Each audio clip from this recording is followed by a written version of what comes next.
Beach వెళ్ళాలి ఇద్దరు తమ్మని చెప్తాను సార్ బీచ్ వెళ్ళాము రావంటే మన దగ్గర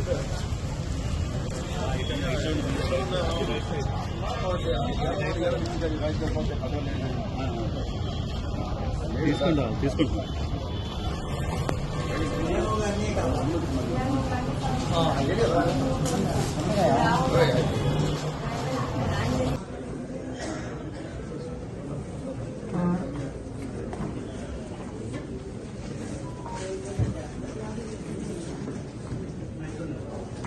చూడండి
నా పేరు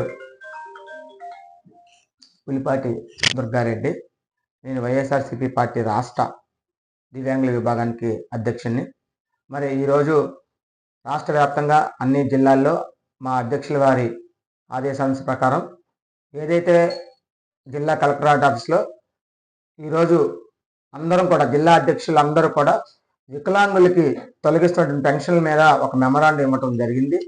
ఈ కూటమి ప్రభుత్వం ఏర్పడిన తర్వాత 3,000 రూపాయల పెన్షన్ నుంచి 4,000 రూపాయలు చేస్తామని చెప్పి, మరి అదేవిధంగా 5,000 రూపాయలు తీసుకున్న పెన్షన్లు అందరికి కూడా 15,000 రూపాయలు చేస్తామని చెప్పేసి ఒక అబద్ధపు హామీలు ఇచ్చి వెంటనే అధికారంలోకి చేపట్టిన తర్వాత సంవత్సర కాలం తిరగక ముందే రీవెరిఫికేషన్ పేరుతోటి రాష్ట్ర వ్యాప్తంగా వైఎస్ఆర్సీపీ ప్రభుత్వం అధికారులు ఉన్నప్పుడు 7,86,000 మందికి దివ్యాంగులకి పెన్షన్లు అందిస్తుంటే, ఈ రోజు కూటమి ప్రభుత్వం రీవెరిఫికేషన్ పేరుతోటి 1,00,000కి పైగా పెన్షన్దారులు అందరికీ కూడా నోటీసులు అందించి వాళ్ళందరినీ అనర్హులుగా ప్రకటించడం చాలా దుర్మార్గమైనటువంటి చర్య, చాలా నీచమైనటువంటి చర్య. మరి అదేవిధంగా ఈరోజు ఒక బాపట్ల జిల్లాలో తీసుకుంటే 3,200 చిల్లర పైచీకు వాళ్ళకి కట్ చేశారు. మరి అదేవిధంగా చిత్తూరు జిల్లాలో 4,284 పెన్షన్లు కట్ చేశారు. మరి అదేవిధంగా ప్రకాశం జిల్లాలో కూడా 3,000 చిల్లర కట్ చేశారు. ఈ విధంగా చెప్పుకుంటూ పోతే రాష్ట్ర వ్యాప్తంగా అన్ని జిల్లాలలో కూడా 1,00,000కి పైగా వికలాంగుల యొక్క పెన్షన్లకు కోత పెట్టి ఈ కూటమి ప్రభుత్వం ఒక దుర్మార్గమైన చర్య చేపట్టింది. దానికి నిరసనగా వ్యతిరేకంగా రాష్ట్ర వ్యాప్తంగా అన్ని జిల్లా కలెక్టరేట్లో జిల్లా అధ్యక్షులు అందరం కూడా కలెక్టర్ గారికి మెమరాండం సమర్పించి మా యొక్క విజ్ఞప్తిని ఆయనకు తెలియజేయడం జరిగింది. ఏదైతే అన్యాయంగా ఈ కూటమి ప్రభుత్వం పెన్షన్లను తొలగిస్తుందో అన్నిటిని కూడా మళ్ళీ వెంటనే పునరుద్ధరించి వాళ్ళందరికీ వెంటనే రేపు సెప్టెంబర్ 1వ తారీఖున పెన్షన్లు ఇవ్వాలని చెప్పి కోరటం జరిగింది.